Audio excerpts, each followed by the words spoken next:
pääsi aina Koijakoon, niin saadaan mitä ne taas siitä ihan hyvä, mutta toki nyt se ei suuri. Voitko lähdet sen ensi kesänä tuonne sinne maailmanvoittajaan? Milano. Hirveästi mieli lähtee.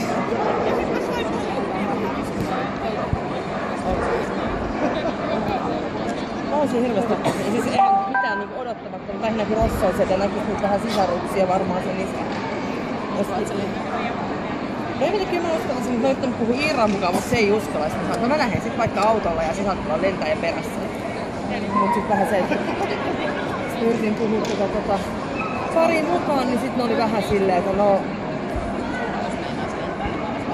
Niin pitäis. Varmaan mennyt jo osa lähinnä, että pitäis mennä jonnekin sinne niin vähän pitemmäksi varmaan kuin autolla. Mä oikeesti haluaisin lähteä silleen, että se autolla kävis siinä Alppien yli ajaisin. En mä yksin uskalla. Siellä Glubsossa on se Pietro. Sitten siellä oli siinä oikeesti, mutta en mä kyllä Maleista. Olisiko se ollut Maleilla se Pietro siellä sunnuntaina?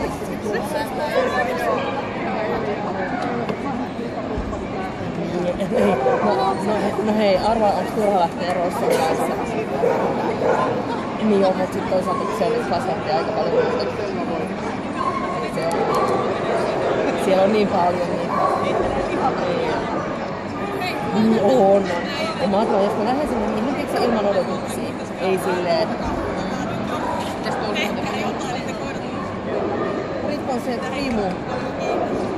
Kaveras, se oli rokki. Tentas Kilonissa oli